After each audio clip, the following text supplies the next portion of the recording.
இன்றைய lunch box recipe என்னன்னு பார்த்துடலாங்களா? அருமையான சுவையில் சுட சுட கிச்சடி சம்பா சாதம்.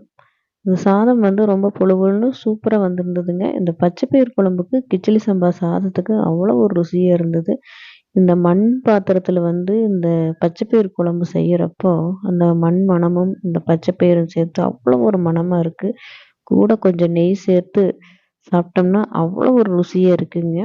நீங்களுமே ட்ரை பண்ணி பாருங்க. அடுத்ததா சுட சுட மிளகு ரசம் வச்சுருந்தேங்க. இந்த மிளகு ரசம் வந்து குளிருக்கு வந்து இந்த ரசம் சாப்பிட்டா தூக்கம் நல்லா வருங்க. அடுத்ததா முருங்கைக்கீரையும் முருங்கை பூவும் போட்டு பொரியல் செஞ்சுருந்தேங்க. இந்த மண்பானை உணவுகள் வீடியோ வந்துங்க என் இன்னொரு சேனல்ல வந்து நான் அப்லோட் பண்ணிட்டு இருக்கிறேன். என்னோட சேனலோட லிங்க் வந்து டிஸ்கிரிப்ஷன்ல கொடுக்குறேன். செக் பண்ணி சப்ஸ்கிரைப் பண்ணி வச்சுக்கோங்க.